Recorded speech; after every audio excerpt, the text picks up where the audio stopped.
Alvin, ang sundalo. Credit to the author. 1206-12. Ang mga pangalan po na nandito ay galing sa mga name generator.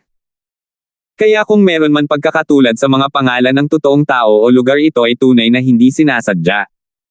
Napakalaking gantimpala. Bukod sa quasi-royal grade spirit weapons, royal grade spirit weapons, ilang quasi-royal grade medicinal pill, at royal grade medicinal pill na pinadalisay ng Rebirth Martial Emperor, marami ring bihirang materyales sa spatial ring.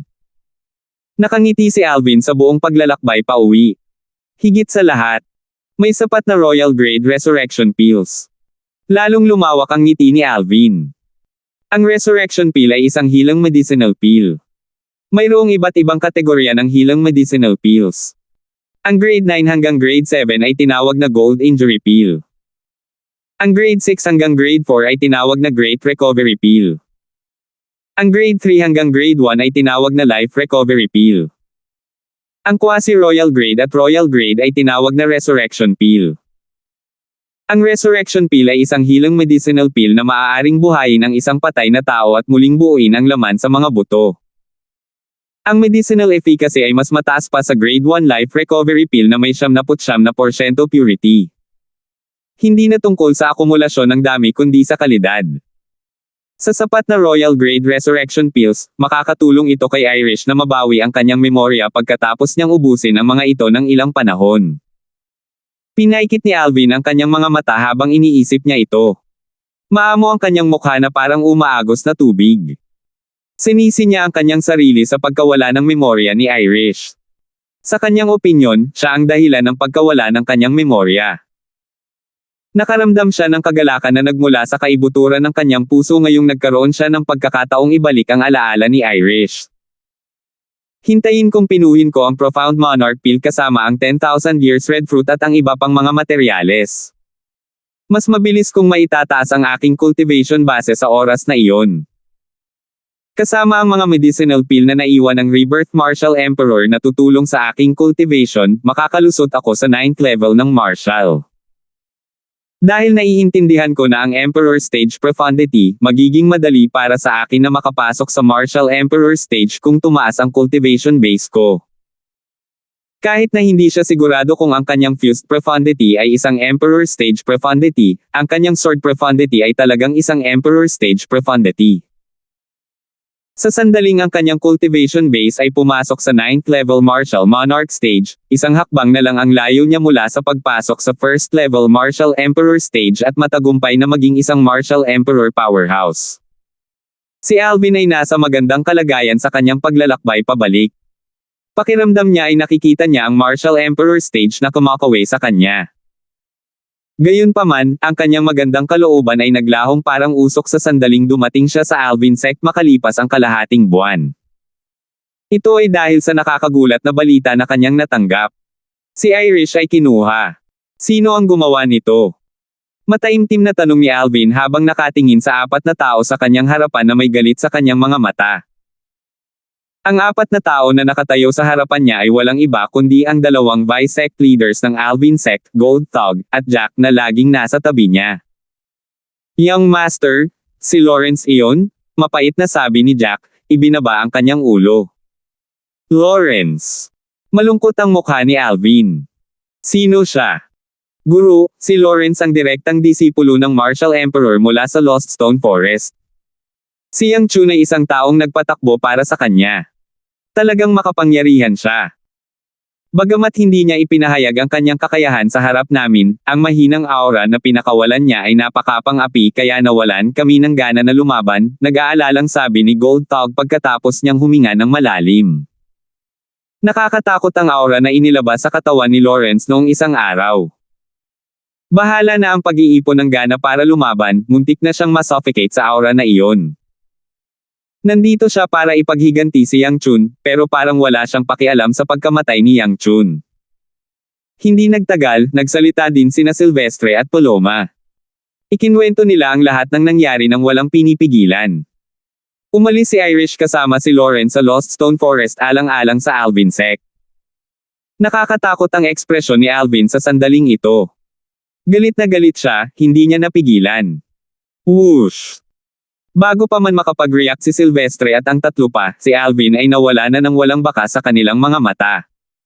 Biglang nagbago ang ekspresyon nila. Pupunta ba ang sect leader sa Lost Stone Forest? Hindi masyadong maganda ang ekspresyon ni Silvestre. Sigurado akong siya nga, sabi ni Jack at mataimtim na tumango. Gumawa siya ng hakbang pagkatapos niyang magsalita, patungo sa direksyon ng hilagang kanluran. Malinaw na sinusundan niya si Alvin. Bagamat alam niyang hindi siya magiging malaking tulong sa kanyang kakayahan, pinilit pa rin niyang pumunta. Si Alvin ang kanyang young master, isang taong handang ialay niya ang kanyang buhay. Mga Bi-Sect leaders, mangyaring alaga ang mabuti ang Alvin Sect bago bumalik si Master. Pupunta ako sa Lost Stone Forest kasama si Jack para makita kung mapipigilan natin si Master sa tamang oras. Matapos ipaalam ni Gold Thug kina Silvestre at Paloma ang kanyang intensyon, nagmamadali siyang umalis para maabutin si Jack. Bagamat nasabi na niya ang lahat ng iyon, hindi siya sigurado kung kaya niya itong gawin. Ang kanyang kakayahan ay malayo sa kanyang guro. Maaaring papunta pa rin siya kahit na dumating na ang kanyang guro sa Lost Stone Forest. Naabutan ni Gold Thug si Jack sa kanyang mabilis na bilis. Masyado kang mabagal. Isasama kita, sabi ni Gold Thug habang naglalabas siya ng maringal na enerhiya mula sa kanyang katawan. Inakay nito si Jack at siya habang sabay silang lumilipad pakanluran. Iyon ang direksyon ng Lost Stone Forest. Matapos dalhin ni Gareth si Yang Chun sa Alvin Sect at kapwa pinatay ni Alvin, nag-effort si Alvin na magtanong sa paligid tungkol sa Lost Stone Forest at nalaman kung saan ito matatagpuan. Bilang mga tagasunod ni Alvin, natural lang na alam ni Gold Thug at Jack ang impormasyong iyon. Lawrence. Wala akong pakialam kung isa kang direktang disipulo ng Martial Emperor. Kukunin ko ang buhay mo kapag may nangyari kay Irish. Buong bilis na lumilipad si Alvin. Ang kanyang mukha ay malungkot, at ang kanyang mga mata ay tila nag-aalab. Bagamat nawala ng alaala si Irish, nanatili pa rin ang kanyang matigas na personalidad. Ang pinaka-nababahala ni Alvin ay babalikan ni Lawrence ang kanyang mga sinabi at gagahasain si Irish. Batay sa personalidad ni Irish, mas gugustuhin niya mamatay kaysa hayaang mangyari iyon. Kilalang kilala niya si Irish. Kaya naman, sabik siyang makapunta sa Lost Stone Forest sa sandaling malaman niya ang nangyari. Nag-aalala siya na baka may mangyari kay Irish. Kung may nangyari sa kanya, bukod sa hindi niya alam kung paano sasabihin kay Wilbur ang tungkol dito, hinding-hindi niya mapapatawad ang sarili niya sa buong buhay niya. Irish, hintayin si Kuya Alvin. Ililigtas ka ni Kuya Alvin sa lalong madaling panahon. Si Alvin ay parang kidlat habang lumilipad siya sa kalangitan. Ang mga ulap ay maghihiwalay at bubuo ng isang malinaw na makalangit na landas saan man siya dumaan. Bagamat mabilis siyang sumugod sa Lost Stone Forest upang iligtas si Irish, pinag-isipan niyang mabuti ang buong sitwasyon. Una, tiyak na hindi siya katugma sa direktang disipulo ng Martial Emperor, si Lawrence, sa ngayon. Pangalawa, ang Lost Stone Forest ay ang cultivation land ng Martial Emperor. Si Lawrence Blackwell ay direktang alagad ng Martial Emperor. Para sa isang Martial Emperor, ang posisyon ng isang direktang disipulo ay ganap na naiiba sa mga ordinaryong disipulong iyon. Walang pakialam ang Martial Emperor kahit gaano pa karaming ordinaryong disipulo ang namatay. Gayunpaman, kung ang kanyang direktang disipulo ay namatay, kahit na ito ay isang disipulo lamang, ang Martial Emperor ay tiyak na magagalit at maghihiganti sa kanya. Alam na alam ni Alvin iyon dahil namanan niya ang alaala ng Rebirth Martial Emperor. Dahil hindi ako kalaban sa Lawrence na iyon, gagamitin ko ang Devil Seal Tablet. Kahit na mawala ako ng husto, gagawin ko ito para iligtas si Irish. Nagdesisyon si Alvin. Ililigtas niya si Irish sa lahat ng paraan. Nawala sa isip niya, kahit mawalan siya ng buhay, gagawin pa rin niya. Handang isakripisyo ni Irish ang kanyang buhay para sa kanya, at ganoon din siya. Dahil 2 beses na ginamit ni Alvin ang Devil Seal Tablet, natutunan niya ang ilang mga trick sa paggamit nito. Kung ang kanyang emosyon ay nababagabag at magulo, ito ay magti-trigger sa Devil Seal Tablet na gawin siyang devil. Ang Devil Seal Tablet ay magbibigay sa akin ng malaking tulong. Kung gagamit ako ng tablet ngayon, ang isang ordinaryong Marshall Emperor Powerhouse ay maaaring hindi kahit nakatugma para sa akin, naisip ni Alvin sa kanyang sarili na may kumikinang na mga mata. Ito ang dahilan kung bakit siya naglakas loob na pumunta sa Lost Stone Forest. Dapat malaman ng isang tao na ang Lost Stone Forest ay isang cultivation land ng Marshall Emperor Powerhouse. Maaaring alertuhan niya ang Marshall Emperor para sa pagpasok sa lupain. Kung hindi siya handa, ang paglalakbay niya roon ay walang pinagkaiba sa pagpunta sa impyerno. Nang si Alvin ay patungo sa Lost Stone Forest, ito ay abala sa kagubatan. Ang isang pares ng mga tagasunod ng Marshall Emperor ay nagtipon sa isang bilog at nagtsismisan. Sabi ng isa sa kanila, "Hoy! Narinig mo ba? Binalik ni Senior Brother Blackwell ang isang binibini. She's really one of a kind kahit ito man ang itsura o charisma. Gusto ko talaga siyang makita. Gusto kong makita kung talagang napakaganda niya gaya ng sinasabi ng chismis. Bagaman hindi ko narinig ang tungkol dito. Nakita ko ang isang binibini nang bumalik si Senior Brother kahapon," sabi ng isa pang tagasunod ng Marshall Emperor. Oh! Biglang nagningning ang mga mata ng ibang tagasunod ng Marshall Emperor. Halatang interesado sila. Ang dalaga ba ay walang katulad na kagandahan sa kanyang hitsura at karisma? Totoo ba ang chismis? Tanong ng isa sa mga tagasunod ng Marshall Emperor. Siyempre naman. Sabi ng tagasunod ng Marshall Emperor na nagsalita kanina habang tumatango. Naiinggit niyang sinabi, ang swerte talaga ni Senior Brother Blackwell sa mga babae. Nagawa pa niyang ibalik ang isang kagandahan mula sa kanyang paglalakbay. Sa pagkakaalam ko, hindi kailanman interesado si Senior Brother sa pag-ibig dahil sa focus niya sa paglilinang. Hindi ko inaasahan na may ibabalik siyang babae. Ibig sabihin, kapansin-pansin ang babaeng iyon. Kapansin-pansin na ginawa niya ang cultivation freak na parang umibig si Senior Brother Blackwell, sabi ng isa pang tagasunod ng Marshall Emperor. Pero parang hindi pinapansin ng dalaga si Senior Brother Blackwell. Kapag nakita ko siya at si Senior Brother Blackwell, lagi siyang nakangiti kapag kausap siya, pero hindi siya sumasagot, nakasimangot na sabi ng naunang tagasunod ng Marshall Emperor. Hindi pwede yon. Ang ibang mga tagasunod ng Marshall Emperor ay hindi maiwasang magulat. Maaaring ninakaw ni Senior Brother Blackwell ang babae sa iba. Isa sa mga tagasunod ng Marshall Emperor ang haka-haka, lumunok. Posible iyon. Tumango ang ibang mga tagasunod ng Marshall Emperor bilang pagsang-ayon. Walang utang na loob ang babaeng iyon. Ang ating senior brother na si Blackwell ay direktang disipulo ng Marshall Emperor. Pinahahalagahan siya ng ating Master Marshall Emperor. Siya ang direktang disipulo ng Marshall Emperor ng Lost Stone Forest, ibig sabihin, siya ang may pinakamataas na pagkakataong makalusot sa Marshall Emperor stage. Paano niya siya hindi pinansin? Nanunuya ang isang tagasunod ng Marshall Emperor. 1207. Sa Lost Stone Forest, isang itim na silhouette ang nakatayo sa harap ng isang bahay na bato na ginawa mula sa pagluwang ng isang napakalaking bato. Isa itong matangkad at nakaitim na binata na may malamig na ekspresyon sa mukha. Mukha siyang matikas na nakatayo roon kasama ang kanyang itim na roba na nililipad sa hangin. Irish, dadalhin kita upang makita ang aking Panginoon. Ang nakaitim na binata ay walang iba kundi si Lawrence, ang direktang disipulo ng Marshall Emperor ng Lost Stone Forest. Wika niya habang nakatingin sa bahay na bato sa harapan niya. Ang master na binanggit ni Lawrence ay ang may-ari ng Lost Stone Forest, si Marshall Emperor Shichi. Ang isa pang tao na ikinulong ni Lawrence sa bahay na bato ay ang pulang damit na si Irish na ibinalik niya mula sa Alvin Peak ng Alvin Sect. Hindi sinabi ni Irish kay Lawrence ang kanyang pangalan sa kanilang paglalakbay dito. Sa katunayan, wala siyang sinabi ni isang salita kay Lawrence. Nanatili siyang ganoon kahit ilang araw pagkatapos niyang makarating sa Lost Stone Forest. Ang dahilan kung bakit nalaman ni Lawrence ang pangalan ni Irish ay sa pamamagitan ng Gold Tog at Jack noong tinawag nila siya dati sa Alvin Peak sa Alvin Sect. Sa sandaling magsalita si Lawrence, isang napakalamig na boses ang nagmula sa bahay na bato. Bawal mo akong tawaging Irish. Alam kong Irish ang tawag sa iyo, sabi ni Lawrence na may malabong ngiti sa kanyang mukha. Irish, napakatalino mo para magkaroon ng ganoong cultivation base sa murang edad dahil sa katotohanan na hindi ka demonyo. Nakausap ko na si Master, kukunin ka niya bilang direktang disipulo kung kontento siya sa iyong talento. Direktang alagad ng Martial Emperor.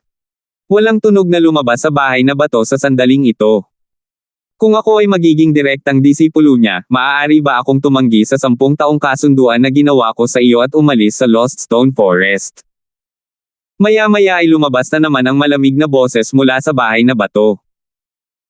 Natural, ang mga direktang disipulo ng Master ay dapat manatili sa Lost Stone Forest upang magtanim hanggang sa makultivate sila sa tuktok ng Martial Monarch Stage at makakuha ng sapat na kapangyarihan.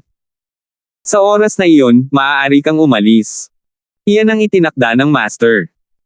Napangiti si Lawrence habang sinabi, walang masamang intensyon si Master sa pamamagitan ng pagtatakda ng ganoong panuntunan. Nag-aalala lang siya na sasaktan ng kanyang mga direktang disipulo ang kanilang sarili kapag umalis sila bago natutunan ang mga kinakailangang kasanayan at mapahiya siya. Hindi interesado, muling narinig ang malamig na boses. Ang tono ay napuno ng layunin ng pag-alis sa taong nakikipag-usap sa kanya. Hindi interesado.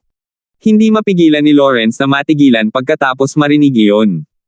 May isang tao na hindi interesadong maging direktang alagad ng Martial Emperor. Irish, sana ay isaalang-alang mo ito ng maayos. Hindi lahat ay maaaring maging direktang disipulo ng Martial Emperor. Gumastos ako ng maraming pagsisikap upang makakuha ng Master para ma-verify ang iyong talento. Kung kwalipikado ka, agad kanyang kukunin bilang kanyang direktang disipulo, matigang payo ni Lawrence. Bagamat mukhang matyaga siya, may bahid ng lamig sa lalim ng kanyang mga mata. Siya ay gumugol ng ilang pagsisikap upang makuha ang kanyang Master, Martial Emperor Shi-Chi, na sumang-ayon na i-verify ang talento ni Irish. Natural, ang kanyang intensyon ay hindi lamang para tulungan si Irish na maging direktang disipulo ng kanyang Master.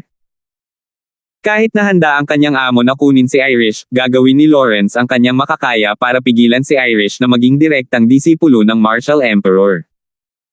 Hindi niya talaga gustong maging direktang disipulo si Irish ng kanyang amo. Pagkatapos ng lahat, kung si Irish ay naging direktang disipulo ng kanyang Master, siya ay magiging kanyang junior sister, at ang kanilang mga posisyon ay magiging pantay. Gayunpaman, hindi siya nag-aalala tungkol dito at hindi rin siya nag-aalala tungkol sa pagpapayag sa kanya na maging kanyang babae. Ginawa lamang niya ang lahat ng ito upang madama ni Irish ang pasasalamat at pasasalamat sa kanya. Kinumbinsi lang niya itong maging direktang disipulo ng Martial Emperor bilang pain para akitin ang malasirena na si Irish. Gusto niyang lutisin ang hidwaan sa pagitan nila ni Irish gamit iyon. Ang mga normal na martial artist ay matutuwa kung magkakaroon sila ng pagkakataon na maging direktang alagad ng Martial Emperor. Kung ang pagkakataon ay nagmula sa isang referral, ang tao ay lubos na nagpapasalamat sa referrer. Iyon ang kanyang layunin sa lahat ng panahon. Gayunpaman, hindi niya inaasahan na ang babae sa bahay na bato ay walang interes na maging direktang alagad ng Martial Emperor. Ito ay ganap na wala sa kanyang inaasahan at sinira ang kanyang plano. Sa sandaling ito, nakaramdam siya ng kawalang kasiyahan ng mapagtanto niyang hindi niya ito magagamit para lutisin ang hidwaan sa pagitan nila ni Irish. Gayunpaman, nakaramdam siya ng kaunting ayaw. Sa makatuwid, matyaga niyang pinapayuhan si Irish.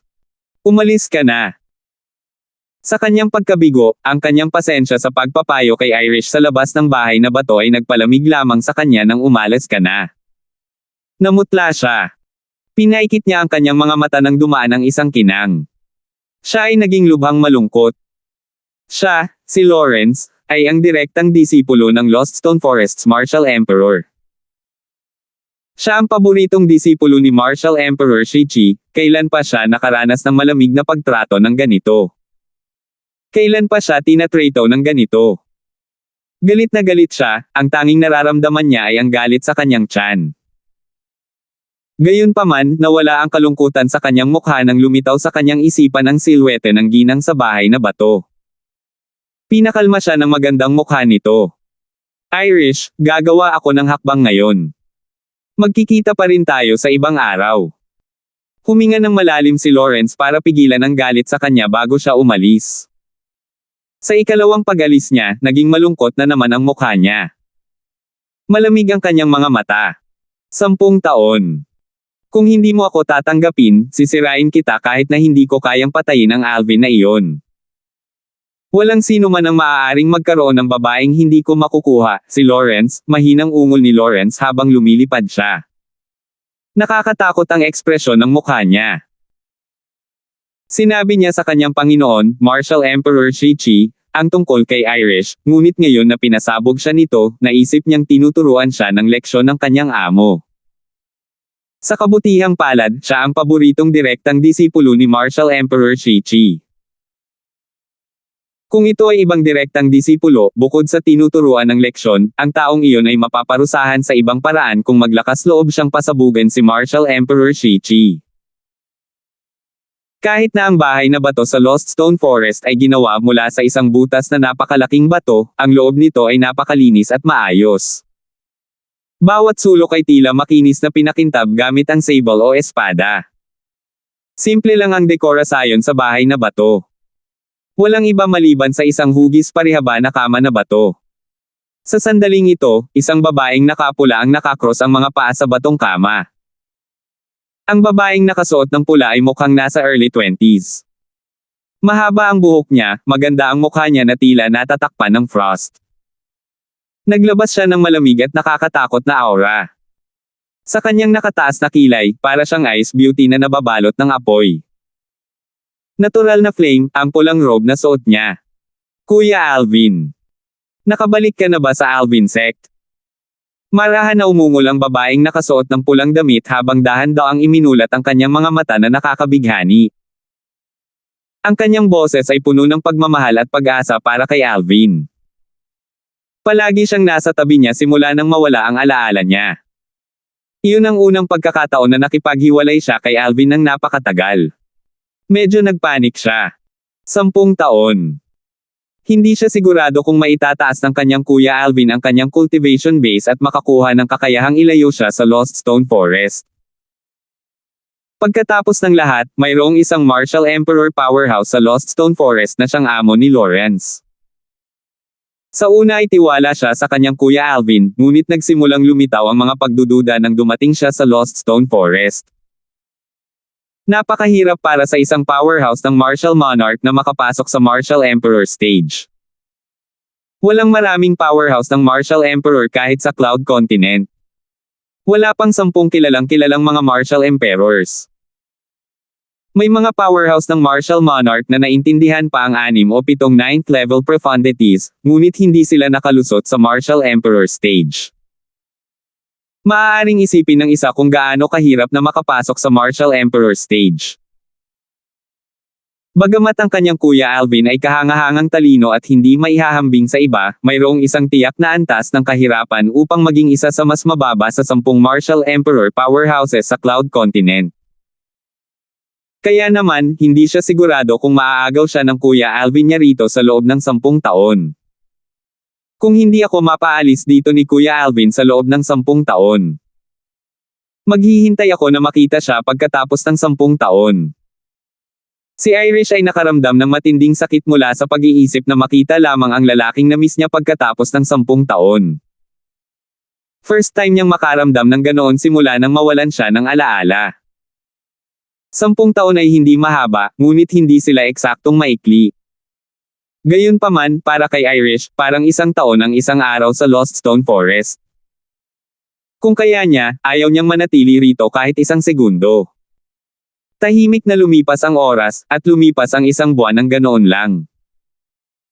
Sa oras na ito, dumating ang isang hindi inanyayahang bisita sa labas ng Lost Stone Forest. Ito ay isang pagod na mukhang lilang binata na nanggaling sa timog silangan na direksyon. Mukha namang 25 ang nakaperpleklad na binata. Guwapo siya na may diretsyong kilay. Ang kanyang hitsura ay maaaring mabigla sa maraming babae. So ito ang Lost Stone Forest. Marahan na umungol ang binata na nakasuot ng lila habang nakatingin sa batong gubat. Mabangis na kumikinang ang kanyang mga mata na tila ba magpapaputok ng apoy. Ang binatilyong ito na nakasuot ng purple ay si Alvin na nagmula pa sa Alvin Sect's Alvin Peak. Ang mga inscription na ito. Karamihan sa mga ito ay illusory formation. Matalim ang mga mata ni Alvin. Nakita niya ang kagubatan na bato sa kanyang harapan. Nagkaroon ng maraming inscription formation. Bagamat karamihan sa kanila ay illusory formation, may ilang killing formation din. Masasabi ni Alvin na ang karamihan sa mga inscription formation na ito ay itinayo ng isang martial monarch inscription master habang ang ilang killing formation ay gawa ng isang martial emperor inscription master. Ang martial emperor Shichi na iyon ay hindi isang inscription master. Madali para kay Alvin na malaman iyon. Kung si Martial Emperor Shichi ay isang inscription master, imposibleng hindi niya personal na naset up ang inscription formation sa kanyang lungga. Dapat malaman ng isang tao na ang inscription formations na itinakda ng Martial Emperor inscription masters ay hindi maihahambing sa isang Martial Monarch inscription master. Sa pagharap sa napakaraming inscription formation sa Stone Forest sa kanyang harapan, mahinang tumikim si Alvin at gumalaw. Pumasok siya sa kagubatan ng bato nang walang takot. 12:08. Whoosh! Si Alvin ay sumugod sa Lost Stone Forest na parang kidlat.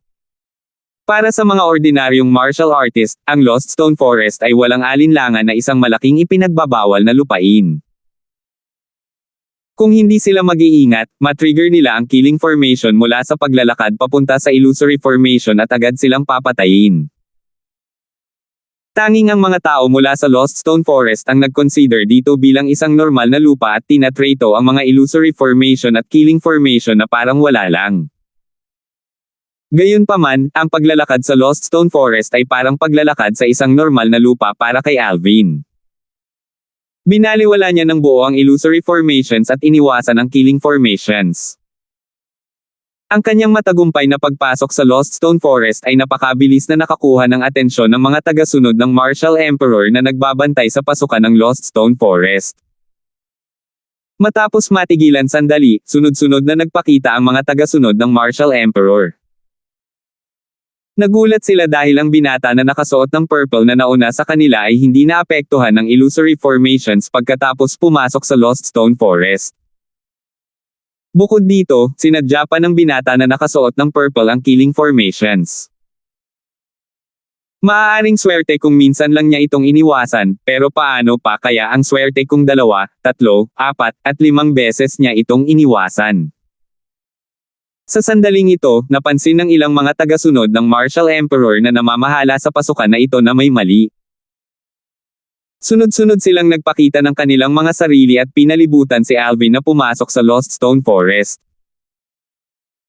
Nakaharap sa binata na nakasuot ng purple na naglalakad sa Lost Stone Forest na tila ito ay isang normal na lupa, ang mga tagasunod ng Martial Emperor ay hindi nang ahas na maging walang ingat. Ang isa sa kanila ay magalang na nagtanong, "Maaari ko bang malaman kung sino ka, Ginoo? Bakit mo pinasok ang aming Lost Stone Forest?" Sandaling sinulyapan ni Alvin ang ilang tao sa harap niya. Mga tagasunod ng Martial Emperor. Oo. Tumango sila.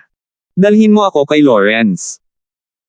Biglang tumingin si Alvin sa isa sa mga tagasunod ng Martial Emperor na may mabangis na kinang sa kanyang mga mata. Binigyan nito ng goosebumps ang follower, at kinilig siya hanggang sa kanyang kaibuturan. "Sir!" Bago makapagsalita ang tagasunod ng Martial Emperor, naputol siya ni Alvin. Nakita lang niya si Alvin na naglalaho sa harap ng kanyang mga mata habang gumagalaw siya at naramdaman ang malakas na hangin na humahampas sa kanyang direksyon. Nang bumalik sa katinoan ang tagasunod, naramdaman niya ang napakalaking puwersa sa kanyang balikat, dahilan para makaramdam siya ng panghihina sa buong katawan. Sa kanyang pagtataka, si Alvin ang nagpakita sa kanya na parang kidlat. Hinawakan ni Alvin ang kanyang balikat bago siya malamig na sinabi, "Pangunahan." Sa sandaling ito, ang tagasunod ng Martial Emperor at ang iba pa ay bumalik sa kanilang katinoan. Ang binata na nakasuot ng lila ay narito para kay Lawrence. Natural, si Lawrence ay hindi estranghero sa kanila. Hindi lamang siya direktang alagad ng Martial Emperor ng Lost Stone Forest, ngunit siya rin ang paboritong direktang disipulo ng Martial Emperor. Paano sinaktan ni Senior Brother Blackwell ang isang marahas na tao? Ang puso ng mga tagasunod ng Martial Emperor ay nadurog. Napansin nila kung gaano kahanga-hanga si Alvin nang pumasok siya sa Lost Stone Forest at pumasok na parang isang normal na lupa. Ngayong narinig nilang narito siya para hanapin ang direktang disipulo ng kanilang Martial Emperor, si Lawrence, na may hindi lihim na masamang intensyon, napagtanto nila na siya ay isang taong hindi nila magagawa at hindi dapat guluhin. Hindi ito biro. Ipinakita nito kung gaano tiwala ang binata na nakasuot ng purple sa kanyang kakayahan dahil nang ahas siyang lumapit kay Lawrence, ang direktang disipulo ng Martial Emperor ng Lost Stone Forest nila. Ang isang tao na ang kakayahan ay kapantay ni Lawrence ay maaaring patayin sila sa isang daliri lamang. Namutla ang tagasunod ng Martial Emperor na nahuli ni Alvin. Bagamat natatakot siya sa kamatayan, hindi siya naglakas loob na dalhin ang binata na nakasuot ng lila upang hanapin ang kanyang senior brother na si Lawrence. Mamamatay pa rin siya kung gagawin niya iyon. Kakalagkarin pa niya ang pamilya niya dito. Iyon ang bagay na ayaw niyang makitang mangyari. Ang Lost Stone Forest ay may mahigpit na alituntunin na kinasasangkutan ng mga pamilya ng mga tagasunod. Sa makatuwid, kahit na siya ay namatay, hindi siya nang ahas na labagin ang mga patakaran ng Lost Stone Forest. Hindi ka ba natatakot sa kamatayan? Nang mapansin ni Alvin ang tagasunod ng Martial Emperor sa kanyang kamay ay hindi nagpakita ng mga palatandaan ng paggalaw, ang kanyang mga mata ay naging mas mabangis. Ang mapangapi na hangarin sa pagpatay ay lumabas sa kanyang katawan, na naging sanhi ng pagbabago sa mukha ng tagasunod ng Martial Emperor. Baka sa mga mata niya ang takot. Gayunpaman, kahit na natatakot siya, nanatili siyang hindi gumagalaw. Sir, mangyaring huwag siyang ilagay sa isang mahirap na lugar. Ang isa pang tagasunod ng Martial Emperor ay nakiusap kay Alvin sa sandaling ito, may mga patakaran sa ating Lost Stone Forest. Hindi natin maaaring ipagkanulo ang sino man na nasa ilalim ng Master Martial Emperor. Kung gagawin natin iyon, hindi lamang tayo mamamatay, ang ating mga pamilya ay kaladkarin din dito. Sa makatuwid, kahit napatayin mo siya o kami, imposibleng dalhin ka namin kay Senior Brother Lawrence. Kung dadalhin ka namin doon, ibig sabihin ay nagtaksil kami kay Senior Brother Lawrence. Sa oras na iyon, hindi lang kami makakatakas sa kamatayan, kahit ang aming mga pamilya ay hindi makakatakas sa kamatayan, sabi ng tagasunod ng Martial Emperor na may mapait na ekspresyon sa kanyang mukha. Sir, maaari kong ipaalam kay Senior Brother Lawrence ang tungkol sa iyo sa pamamagitan ng voice transmission Jade Sleep, sabi ng isa pang tagasunod ng Martial Emperor kaagad pagkatapos. Nang matanto ni Alvin na imposibleng dalhin siya ng mga tagasunod ng Martial Emperor kay Lawrence, umatras siya at sinabi sa malalim na boses, sabihin mo sa kanya na ibigay ang taong kinuha niya sa Alvin Secco. Kung may mangyari sa taong iyon, kukunin ko ang buhay niya. Sabihin mo rin sa kanya na, ako si Alvin. Dagdag niya pagkatapos nito. Oo, oo. Matapos nilang marinig ang sinabi ni Alvin, ang mga tagasunod ng Martial Emperor ay hindi nang ahas na magantala, at mabilis nilang inihagis ang isang voice transmission Jade Sleep na agad na nawala sa kanyang paningin. Ang bilis ng kidlat ng voice transmission Jade Sleep ay nasa mas mataas na antas kumpara sa kanya dahil ginawa ito ng isang Martial Emperor Inscription Master. Gama ng pakiramdam ng mga tagasunod ng Martial Emperor nang makita nilang hindi nahirapan ang binata na nakasuot ng lila matapos may padala ang voice transmission Jade Sleep. Gayunpaman, nakaramdam pa rin sila ng kaunting pagkabalisa. Bagamat hindi pa nila siya nakikitang umaatake, malinaw na siya ay pambihira batay sa kanyang kakayahang makapasok sa Lost Stone Forest at pumasok na tila ito ay isang normal na lupa. Bukod dito, narito siya para hanapin ang kanilang senior brother na si Lawrence na kanilang iginagalang. Napagtanto nila na ang binata ay hindi isang simpleng tao. Kaya naman, nadama nilang maswerte silang nabuhay. Sa mismong sandaling ito, nakatayo si Alvin sa gilid habang kalmado siyang tumingin sa direksyon kung saan napunta ang voice transmission Jade Sleep. Hindi niya pinansin ang mga tagasunod ng Martial Emperor na nauna sa kanya. Nang makita iyon ng mga tagasunod ng Martial Emperor, alam nilang nagawa nilang iligtas ang kanilang mga sarili mula sa isang mahirap na lugar. Nagkatinginan sila at nakita ang pasasalamat at pag-aalala sa mga mata ng isa't isa. Di nagtagal, nagsimula silang makipag-usap sa isa't isa sa pamamagitan ng voice transmission sa sandaling kumalma sila. Narinig ko na sinabi niya kanina na si Senior Brother Blackwell ay nagdala ng isang tao palayo sa Alvin sect. Ang isa sa kanila ay nag-aalinlangan. Pwede ba ang babae na dinala ni Senior Brother Blackwell dati? Isa pang tao ang haka-haka. I guess it's possible. Kaya naman nagtataka ako kung bakit hindi pinansin ng babae si Senior Brother Blackwell noong ibinalik niya ito. As it turns out, kinidnap siya ni Senior Brother Blackwell. Napakakapangyarihan ni Senior Brother Blackwell. Hindi siya kailanman interesado sa sinumang babae. Kapag sa wakas ay interesado na siya sa isang tao, agad niya itong banihag. Ang mga tagasunod ng Martial Emperor ay hindi napigil ang mapasigaw ng palihim.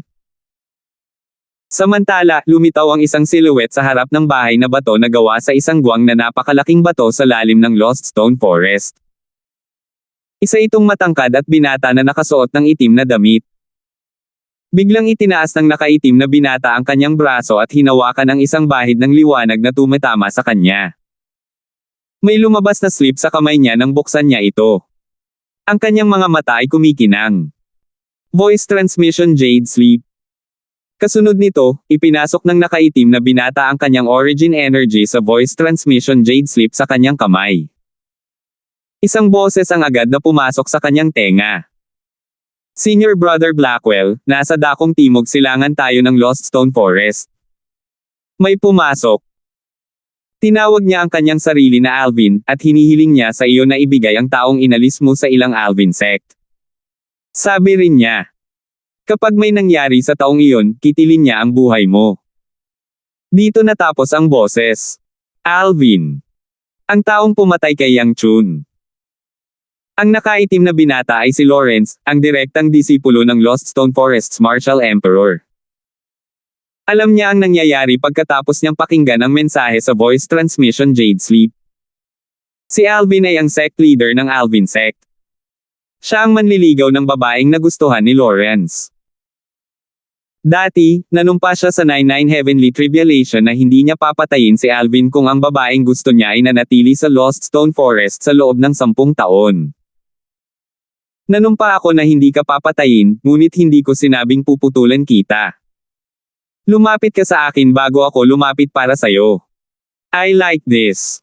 Isang ngiti ang hindi namamalaya na lumitaw sa mga labi ni Lawrence habang ang kanyang mga mata ay malamig na kumikinang. Kahit na hindi pa niya nakilala si Alvin, hindi niya talaga gusto si Alvin. Hindi lang niya nagustuhan si Alvin, ngunit hindi siya makapaghintay na patayin si Alvin. Natural, hindi dahil pinatay ni Alvin si Yang Chun. Wala siyang pakialam sa pagkamatay ni Yang Chun. Ang dahilan kung bakit siya pumunta sa Alvin sect ay hindi kasing simple ng paghihiganti kay Yang Chun, nandoon siya para sa ibang bagay. Nais niyang magpadala ng mensahe sa taong pumatay kay Yang Chun. Alamin kung sino ang amo ng aso bago ito bugbugin. Bukod doon, ang dahilan kung bakit hinamak niya si Alvin at hindi makapaghintay na patayin siya ay dahil sa babaeng dinala niya pabalik sa Lost Stone Forest kasama niya. Gusto niya ang babaeng iyon at hindi na siya makapaghintay na gawin itong kanya. Gayunpaman, si Alvin ang manliligaw ng babae.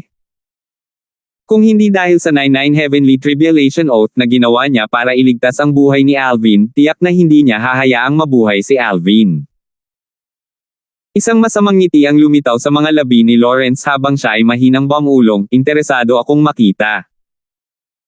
Kung magugustuhan ka pa rin niya at tatawagan kang lalaki kapag naputol ang iyong cultivation base at 4 na paa. Buti na lang at walang tao dito. Kung hindi, ang taong iyon ay magkakaroon ng goosebumps dahil sa ngiti sa mukha ni Lawrence.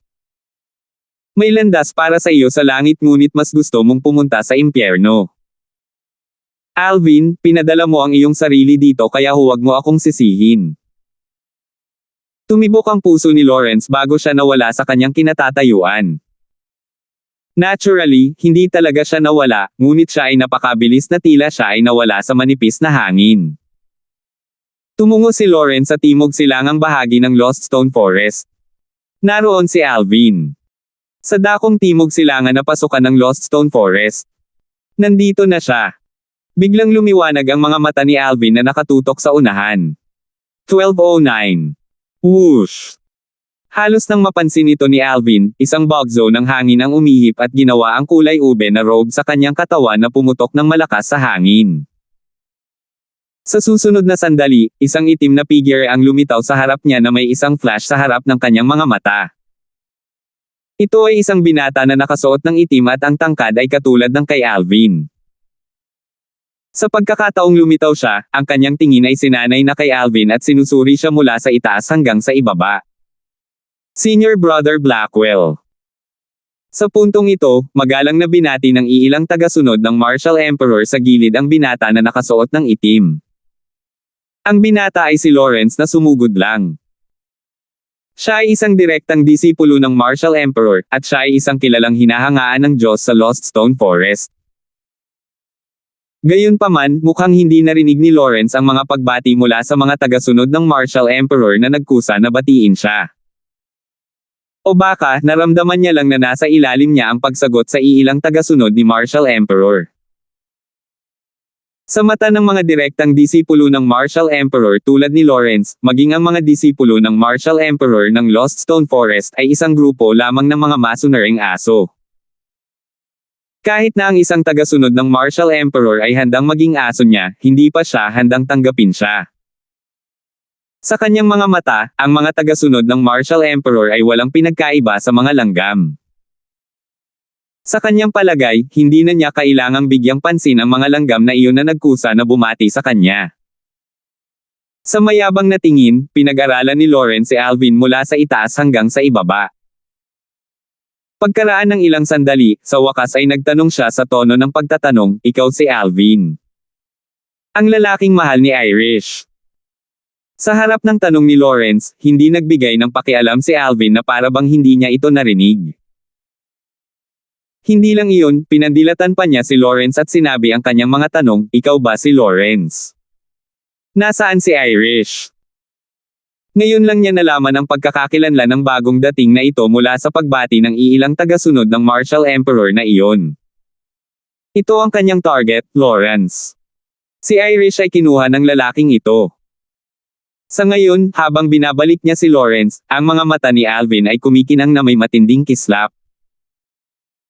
Ang kanyang buong pagkatao ay tila nag-transform sa isang halimaw na nagkukubli sa dilim, handang sumunggab, manakit, at pumatay anumang oras ngayon.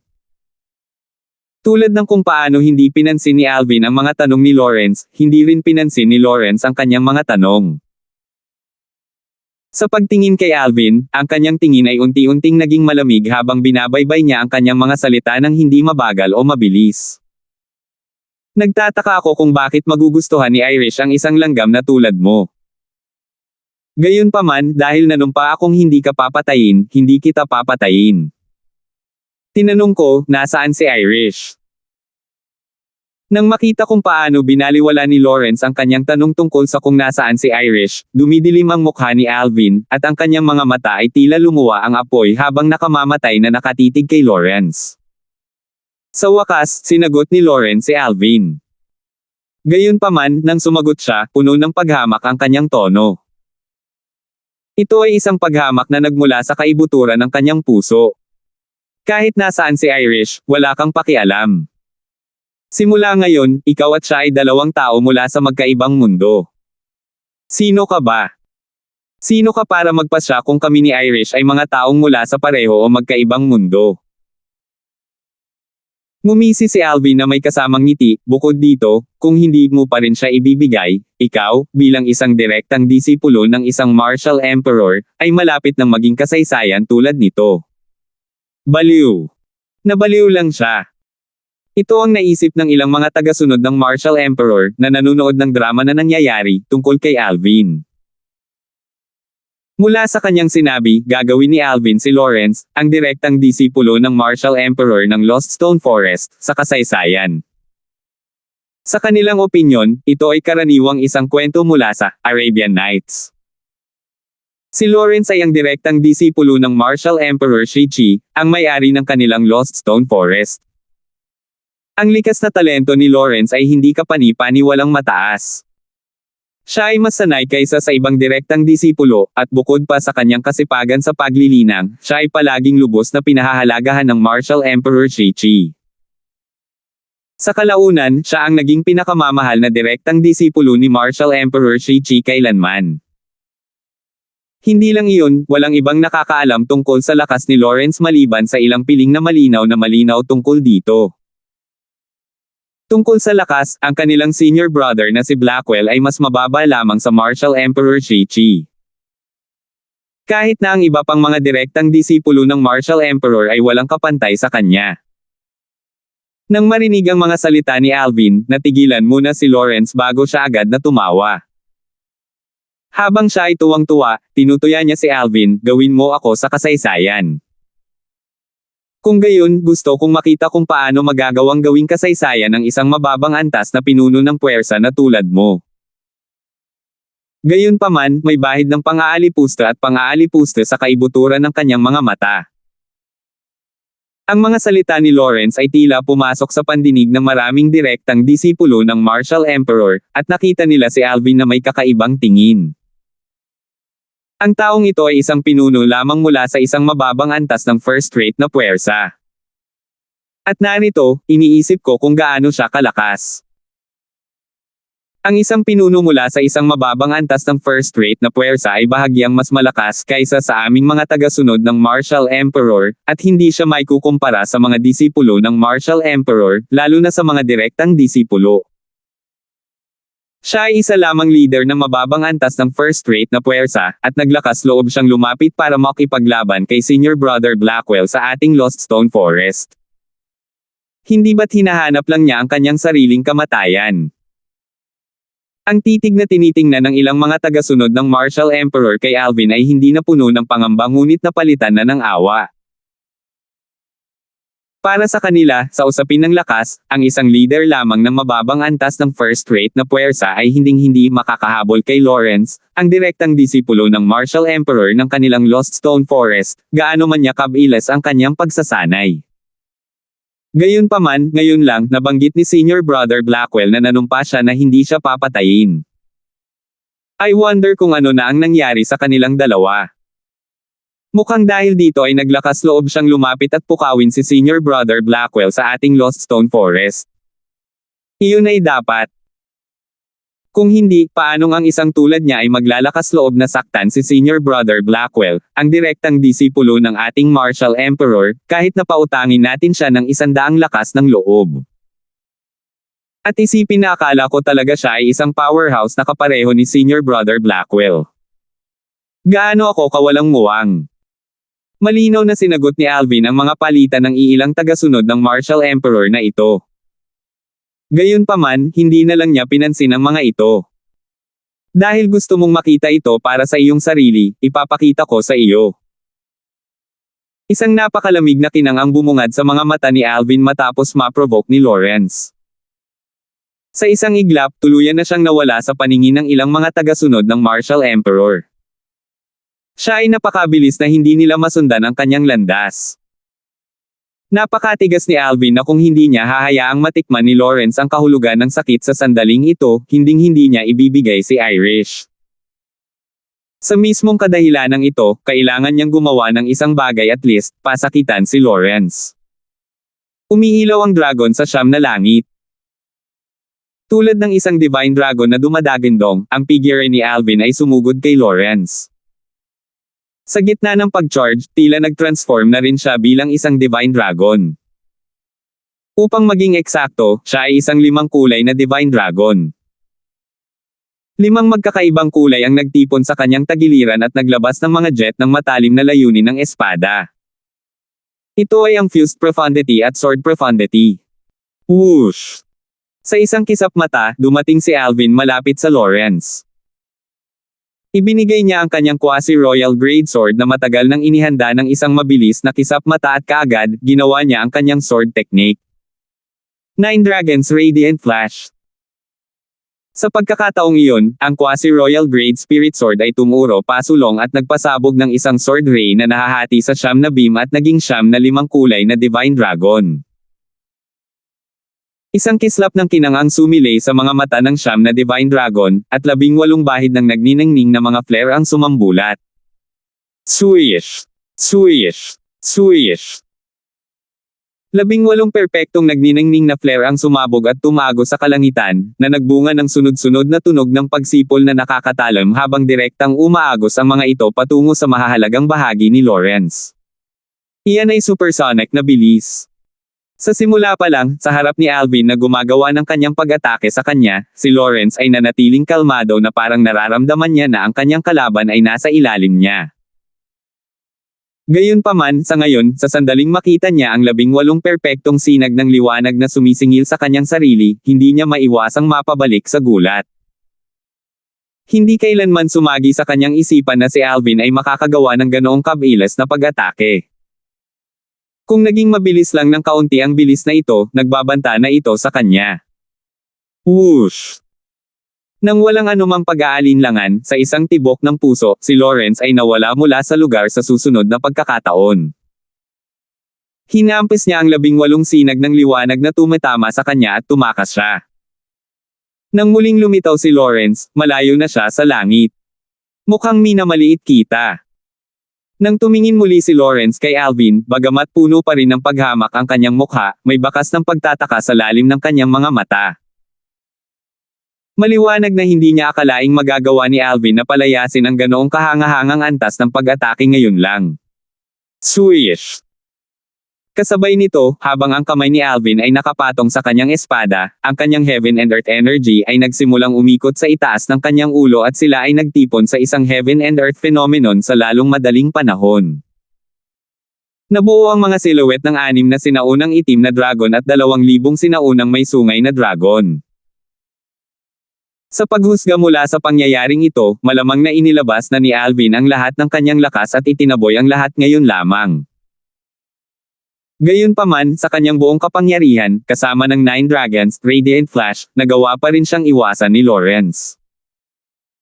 Mas malakas si Lawrence kaysa sa inaakala ko, naisip ni Alvin sa kanyang sarili habang nakatitig sa binatang nakaitim na nasa harapan niya. Nanatiling hindi nagbabago ang ekspresyon niya na para bang matagal na siyang nakahanda sa pag-iisip para mangyari ito.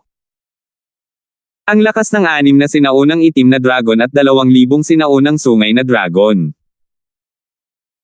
Maliban sa pagkalito kay Lawrence, ang Heaven and Earth phenomenon sa itaas ng ulo ni Alvin ay naging sanhi din ng ilang nanunood na mga tagasunod ng Martial Emperor na makaramdam din ng hindi maipaliwanag na pakiramdam ng hindi paniniwala.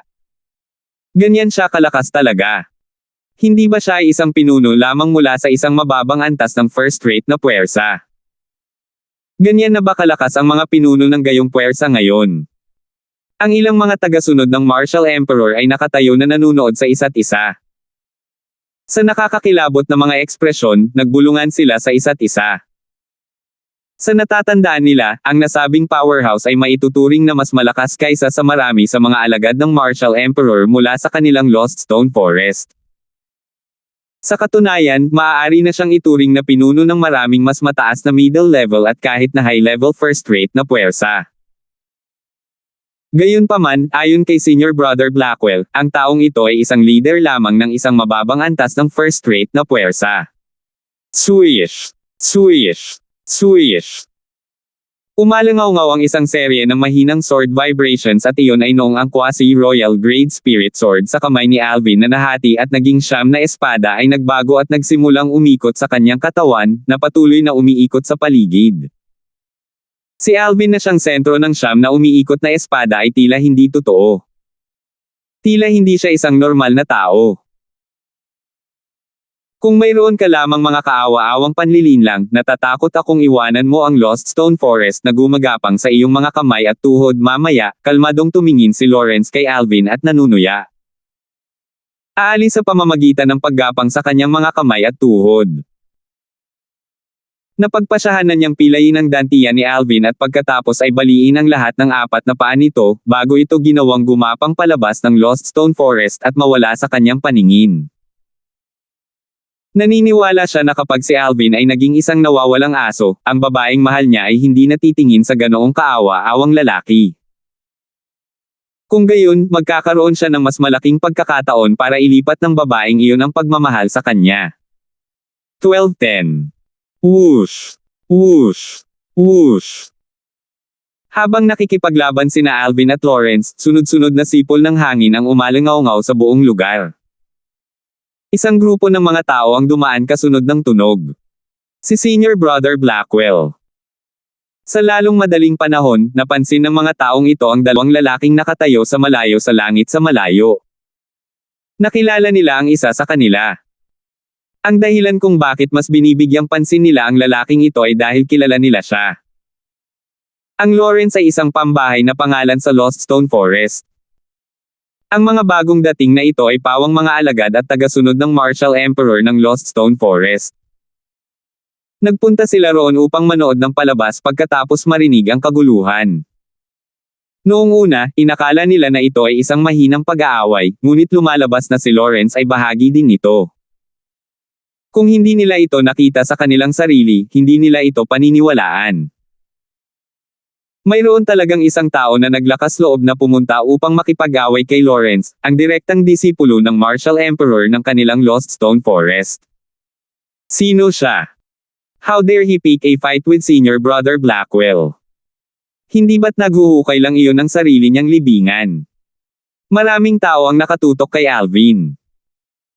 Napagpasyahan nila na si Alvin ang mag-aalaga sa kanyang pagkatalo sa laban na ito laban kay Lawrence kahit na nasaksihan na nila ang Heaven and Earth phenomenon sa itaas ng ulo ni Alvin. Ang lakas ng 6 na sinaunang itim na dragon at 2,000 sinaunang may sungay na mga dragon. Ang ganoong lakas ay mas mababa lamang sa ilang direktang disipulo ng Martial Emperor sa ating Lost Stone Forest. May nag-isip, nakakalungkot na kalabanan niya si Senior Brother Blackwell, ang direktang disipulo ng Martial Emperor, na siya rin ang pinakamalakas na direktang disipulo ng ating Lost Stone Forest.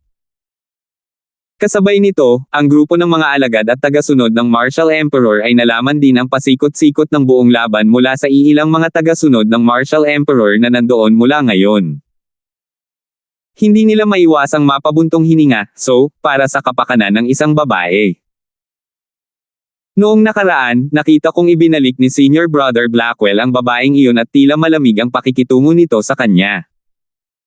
Naisip ko na malamang na dinukot siya ni Senior Brother Blackwell. At hindi ako makapaniwala na totoo nga. Siguro kung ano ba talaga ang iniisip ng lalaking ito. Sa lakas lang nito, gusto niyang agawin ang babaeng iyon mula kay Senior Brother Blackwell. Ang mawalan ng buhay para sa kapakanan ng isang babae. Ang tanga. Ibinaon ng grupo ng mga alagad at tagasunod ng Martial Emperor ang kanilang mga ulo sa isang talakayan. Nadama nila na tiyak na mamamatay si Alvin. Mali kayo. Hindi siya mamamatay. Sa sandaling ito, isa sa mga tagasunod ng Martial Emperor na nandoon na sa pinangyarihan mula pa noong una, ay nakatitig sa binata na naka-purple sa langit sa hindi kalayuan habang iginigiit niya sa grupo ng mga tao. Ayaw niya. Sabay-sabay, ang grupo ng mga tao ay nataranta, hindi alam kung bakit ganito ang sasabihin ng tagasunod nitong Martial Emperor. Mukhang nanumpa si Senior Brother Blackwell na hindi niya siya papatayin, sagot ng tagasunod ng Martial Emperor, na matagumpay na nakuha ang kanilang buong atensyon. Ano? Sa sandaling iyon, muling natigilan ang grupo ng mga tao. Hindi kailanman sumagi sa kanilang isipan na si Lawrence, ang direktang disipulo ng Martial Emperor ng Lost Stone Forest, ay talagang nanunumpa na hindi papatayin ang binata na nakasuot ng lila. No wonder he dares to come. So, alam niya talaga na hindi siya papatayin ni Senior Brother Blackwell. Dahil maraming tao ang natama ng matinding pagkaunawa, tinitigan nila si Alvin ng may paghamak. Kahit na hindi siya patayin ni Senior Brother Blackwell, masasaktan pa rin siya. Ang tagasunod ng Martial Emperor ay patuloy na nagsabi sa isang malungkot na ekspresyon, ngayon lang, sinabi ni Senior Brother Blackwell na pilayin niya ang kanyang dantian at babuliin ang kanyang 4 na paa bago siya umalis sa Lost Stone Forest sa pamamagitan ng paggapang.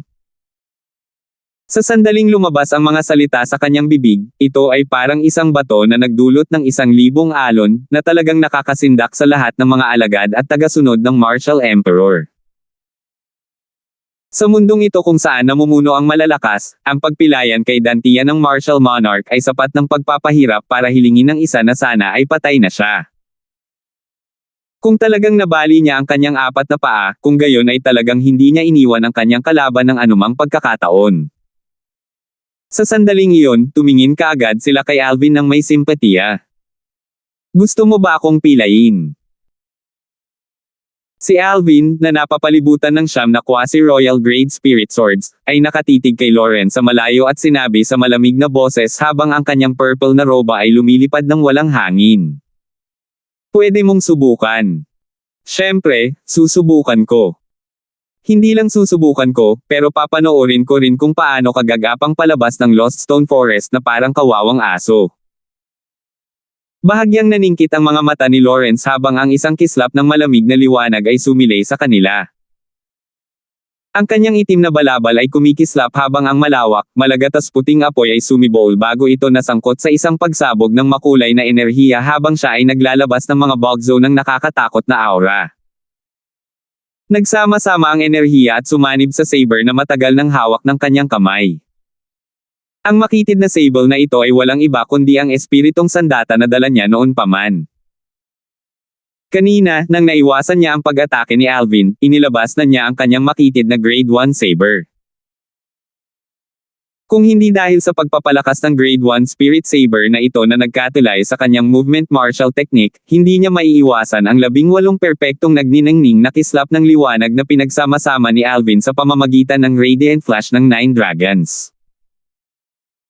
Ang bilis ng mga sinag ng liwanag na pinagsama-sama ni Alvin sa pamamagitan ng 9 dragons, radiant flash na may lakas ng 6 na sinaunang itim na dragon at 2,000 sinaunang may sungay na dragon ay nakakatakot na hindi masabi. Kung ang kanyang movement martial technique ay hindi nakatulize na maging mas malakas kaysa sa 6 na sinaunang itim na dragon at 5,000 sinaunang may sungay na dragon, hindi niya maiiwasan ang 18 perpektong nagniningning na kidlat. Mula dito, mahuhulaan ng isa na nang ilabas ni Lawrence ang lahat ng kanyang lakas gamit ang kanyang grade 1 spirit saber, ang kanyang lakas ay lumampas na sa 6 na sinaunang itim na dragon at 5,000 sinaunang may sungay na dragon. Swish! Kasabay ng pag-inog ng heaven and earth energy sa itaas ng ulo ni Lawrence, bago pa man tumigas ang heaven and energy phenomenon sa takdang panahon, ang kanyang buong pagkatao ay nawala na sa lugar. Nawala siya sa paningin ng lahat ng mga tagasunod ng Martial Emperor. Napakabilis nito. Ang mga alagad ng Martial Emperor ay agad na pumikit. Kahit na halos hindi nila masilip ang natitirang bakas ng napakabilis na bilis ni Lawrence. Sa isang iglap lang, napansin na nila na ang natitirang bakas ng strike ay patungo sa binata na nakasuot ng lila na may matinding galit. 9 Tribulation Sword Control Technique.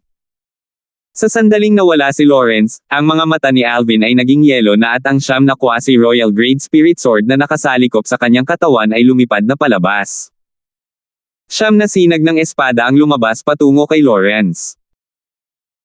Kung saan sila dumaan, ang hangin ay tanggeyan ng matalim na paghampas at sila ay nawala sa sandaling sila ay lumitaw, na naging sanhi ng maraming mga tagasunod ng Martial Emperor na ang cultivation base ay mas mababa ang pagsimangot kaagad. Si Lawrence ay naniningil din kay Alvin. Para sa kadahilanang ito, sa sandaling iyon, tila si Lawrence ay aktibong nagmamadali patungo sa siyam na sinag ng espada na humahampas sa kanya na para bang sinusubukan niyang patayin ang kanyang sarili. Siya ay tulad ng isang mantis na sinusubukang ihinto ang isang karo. Gayunpaman, sa harap ng siyam na matulin na sinag ng espada na tumatakbo patungo sa kanya, si Lawrence ay napangiti lamang ng may pang-aalipusta. Sa pagtaas ng kanyang kamay, ang grade 1 spirit saber sa kanyang kamay ay nanginginig ng marahas bago ito nagbagong anyo upang maging isang walang hangganang saber ray. Swish! Swish! Swish! Ang sable light ay mabilis na pumutok at parang nag-transform ito sa isang saber net, nahulog ito at binalot ang siyam na matulin na quasi-royal grade spirit swords ni Alvin na mabilis na kumarire palabas.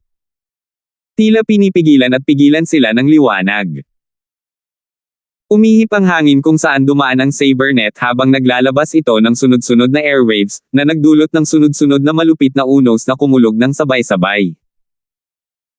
Ilang saglit, ang mga naglalakihang bato sa paligid ay nanginginig ng husto at ang ilan sa mga mas magaan ay nalaglag pa dahil sa mga bagyo. Natigil lang ang pagbagsak matapos itong makalayo.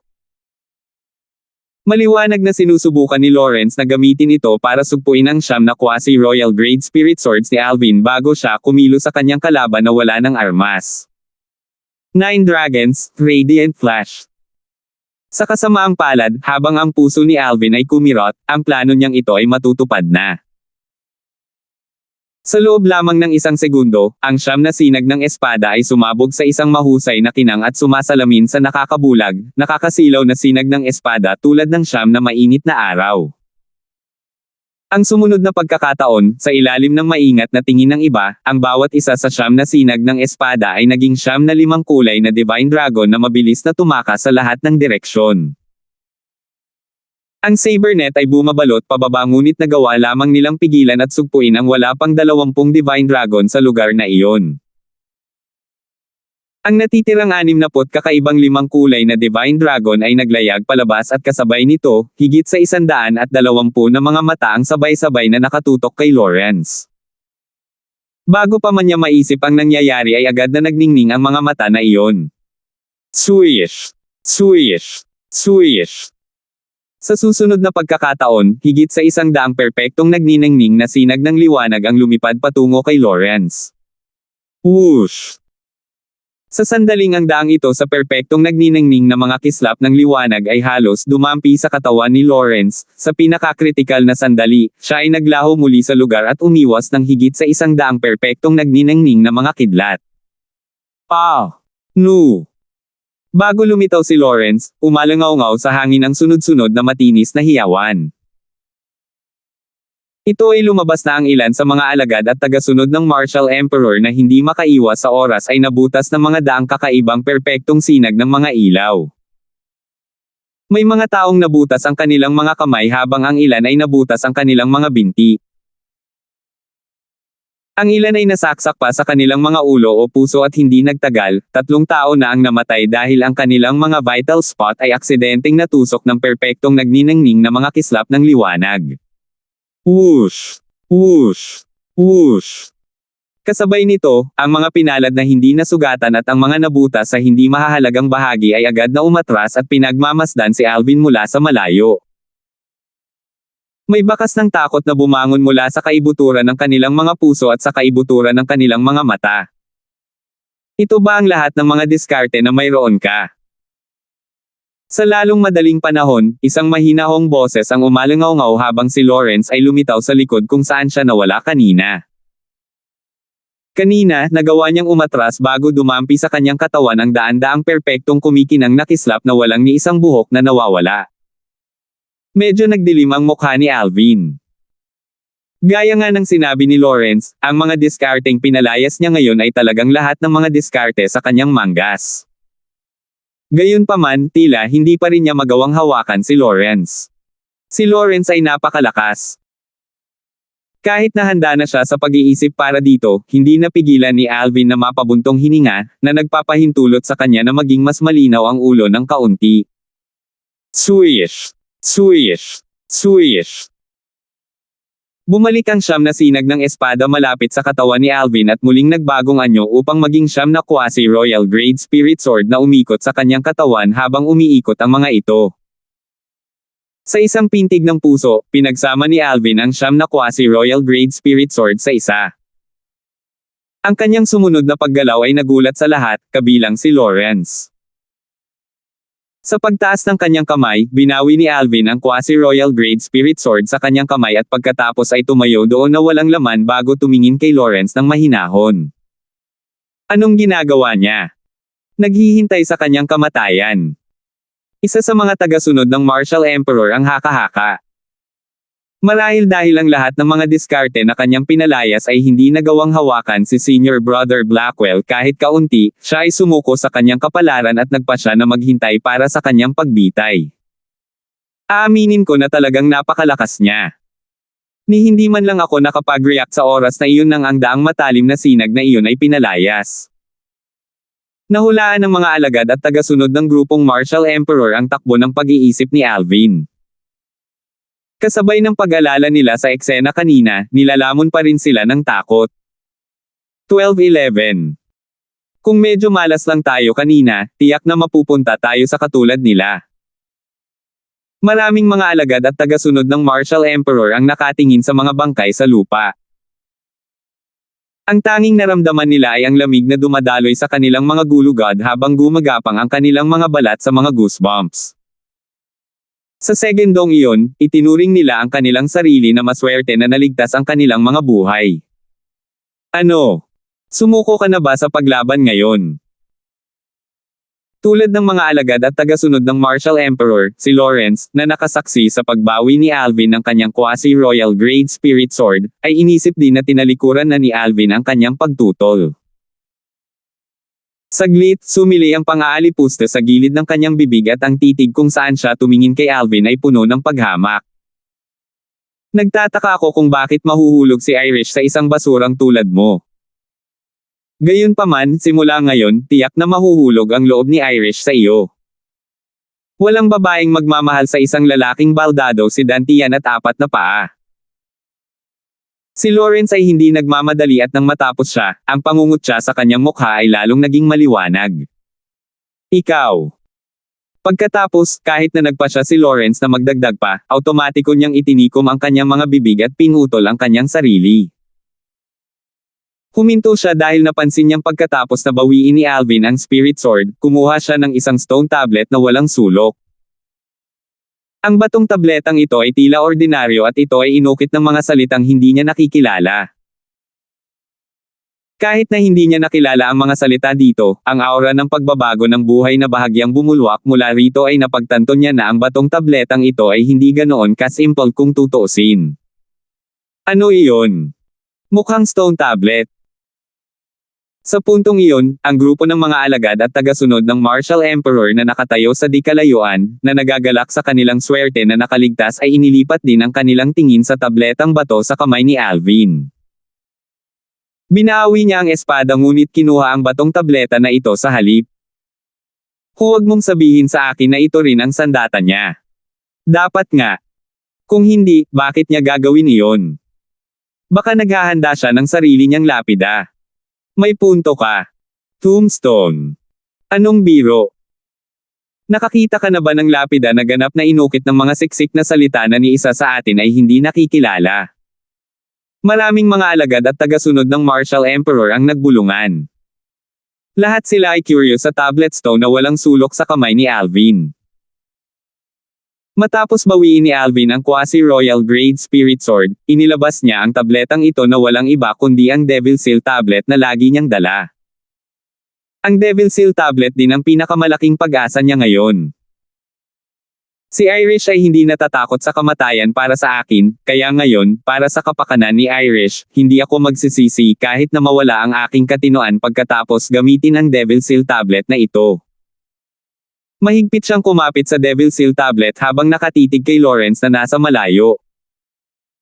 Pagkatapos kong i-activate ang Devil Seal tablet, kailangan kong patayin si Lawrence sa pinakamaikling panahon at dalhin si Irish kasama ko.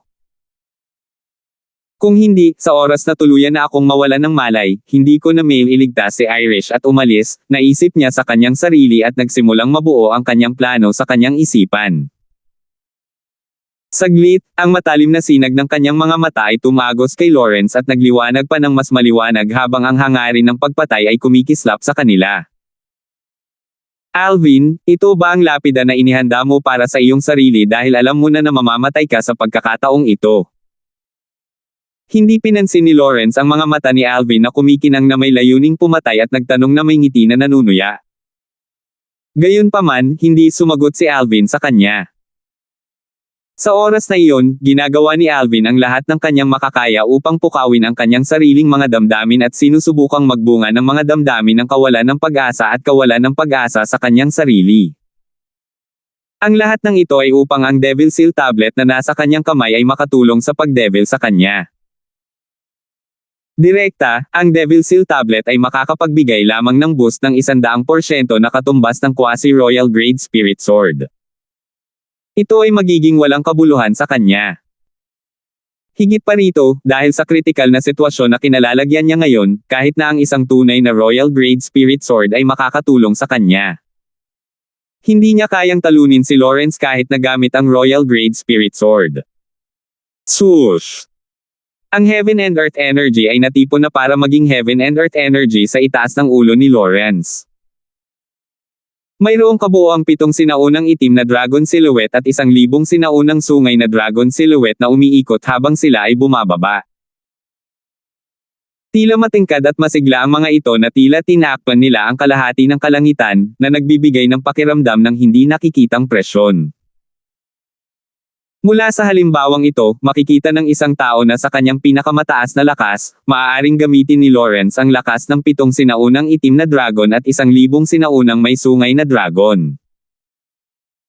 Para naman kay Alvin, kahit naganap na niyang nailabas ang kanyang kapangyarihan, ang kanyang lakas ay katumbas lamang ng 6 na sinaunang itim na dragon at 2,000 sinaunang may sungay na dragon. Kahit na ang Royal Grade Sword Spirit Weapon na maaaring magbigay ng boost ng 120% ay magbibigay lamang kay Alvin ng karagdagang lakas ng 1,200 Ancient Horned Dragons. Sa kasalukuyan, si Alvin ay nasa 4th level Martial Monarch stage at nang ilabas niya ang kanyang buong Origin Energy, ito ay katumbas ng lakas ng 6,000 sinaunang may sungay na dragon. Ang Quasi-Royal Grade Spirit Sword ay maaaring magbigay sa kanya ng karagdagang 100% boost of strength, kaya ginagawa itong katumbas ng lakas ng 6,000 Ancient Horned Dragons. Ang Royal Grade Spirit Weapon, sa kabilang banda, ay maaaring magbigay ng karagdagang 120% boost ng lakas, na nagdaragdag ng hanggang sa lakas ng 7,200 sinaunang may sungay na dragon. Gayunpaman, kahit na may karagdagang lakas ng 1,200 sinaunang may sungay na dragon, ang buong lakas ni Alvin ay magiging 6 na sinaunang itim na dragon at 3,200 sinaunang may sungay na dragon. Kahit ganoon, malayo pa rin siya kay Lawrence. Para sa kadahilanang ito, maaari lamang siyang umasa sa Devil Seal Tablet upang talunin at patayin siya. Sa hindi kilalang puwersa, ang Devil Seal Tablet ay umalis na sa kamay ni Alvin at umaaligid sa kanyang harapan. Kasabay nito ang pagbagso ng itim na ambon na nilamon ito. Malabong makita ng isa ang isang maitim na likido na patuloy na bumubulwak sa ibabaw ng Devil Seal Tablet. Hindi nagtagal, natatakpan ng itim na likido ang mga salita sa ibabaw nito. Kahit na ang itim na likidong ito ay nasa Devil Seal Tablet, ang aura na ibinubugan nito ay nagbibigay pa rin ng panginginig sa lahat ng naruroon sa eksena, kabilang si Lawrence. Ano yun? My goodness! Anong stone tablet iyan? Paano makakalabas ang itim na likido mula dito at magbubuga ng itim na ambon? Isn't this peculiar? Nararamdaman ko na ang itim na likido na dumadaloy sa stone tablet ay tila nakakatakot. Ganyan din ang nararamdaman ko. Nang makita ito ng grupo ng mga alagad at tagasunod ni Martial Emperor, muli silang naglagay ng ilang distansya sa pagitan nila at sa paghaharap sa takot na maapektuhan muli sila. Bahagya nilang napagtanto na ang dahilan kung bakit binawi ng binata na nakasuot ng purple ang kanyang spirit sword at kinuha ang batong tabletang ito ay hindi para manatili sa kanyang kamatayan, ngunit sa halip gusto niyang gamitin ang stone tablet laban kay Lawrence. Maliwanag na ang stone table na ito ay hindi kasing simple ng hitsura nito. Ang aura na umaagos mula dito ay mas lumawak pa at nang ito ay kumalat sa buong lugar, dinurog nito ang ilan sa mga tagasunod ng Martial Emperor na ang cultivation base ay mas mababa sa puntong halos hindi na sila makahinga. Devil Seal Tablet. Habang kumikinang ang isang kislap sa kanyang mga mata, huminga ng malalim si Alvin bago itinaas ang isang kamay at pinindot ang Devil Seal Tablet na nakahover sa kanyang harapan. Sa pagkakataong iyon, ang itim na likido at itim na ambon sa ibabaw ng Devil Seal Tablet ay tila nakahanap ng isang release point. Masiglang sumugod sila sa kamay ni Alvin na nakaplaster sa Devil Seal Tablet. Maliwanag na gagamitin ni Alvin ang Devil Seal Table na ito para manira. Shit! Matagal bago nagsimulang magpakita ng senyales ng pagbabago ang Devil Seal Tablet, si Lawrence ay nagsimulang magkaroon ng masamang premonition tungkol dito. Nang makitang inilagay ni Alvin ang kanyang kamay sa Devil Seal Tablet at kung paanong ang enerhiya ng Devil Seal Tablet na nagdulot ng takot mula sa ilalim ng kanyang kamay ay lumundag sa kamay ng kanyang kalaban, agad na bumalatay ang takot sa kanyang mukha. Whoosh! Nang ang itim na likido at itim na ambon ay nagsimulang umagos sa kamay ni Alvin at lumampas lang sa kanyang bisig, nawala si Lawrence sa lugar at nang muli siyang lumitaw, nasa harap na siya ni Alvin. Swish! Walang pag-aalinlangan, itinaas ni Lawrence ang kanyang kamay. Ang sinag mula sa Grade 1 Spirit Saber sa kanyang kamay ay sumambulat na may malawak, lumiligid na enerhiya na naging sanhi ng isang pagsabog na walang tigil na sumabog sa hangin. Kasabay nito, ang mga airwaves ay lumipad at nag-transform sa isang serye ng mga brutal na unos na nagpagulong at lumilipad sa nakapalibot na mga naglalakihang bato. Hindi nagtagal, ang naglalakihang mga bato sa kalapitan ay naalis at ang naiwan ay isang malinaw at walang laman na bukid. Nangyari ang lahat ng ito sa isang kisap mata lamang nang lumitaw si Lawrence sa harap ni Alvin at ang sinag ay tumaas mula sa espiritong saber sa kanyang kamay.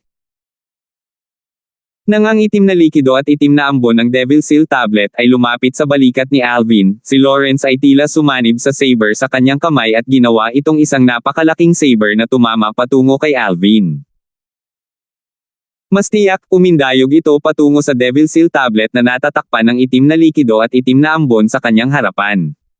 Swish! Isang hiwa na tunog na nawala sa sandaling lumitaw ito ay pumasok sa mga tainga ng lahat na parang kulog na tumatagos sa hangin. Ang puso ng lahat ay nanginginig ng husto. Klang!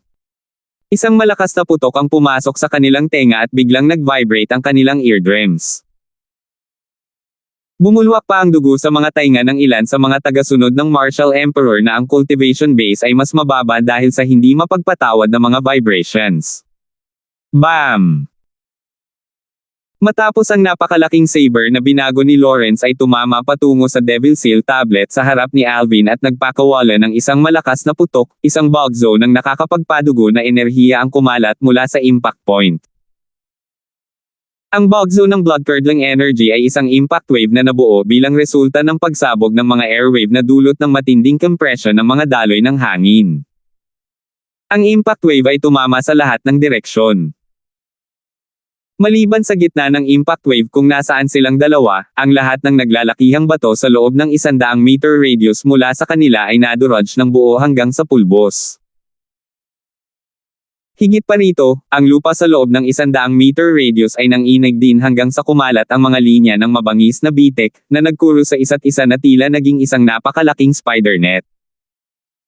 Bumangon ang takot sa mga alagad ng Martial Emperor na malapit sa 100 meter radius.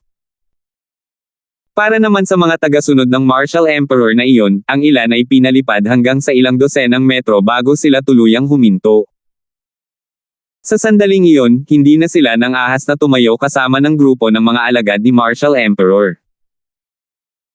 Sa halip, nakatayo sila sa malayo, pinagmamasdan ang napakalaking saber at ang lilang figure pati na rin ang batong tapyas na walang sulok na pumapalibot sa pagitan nila.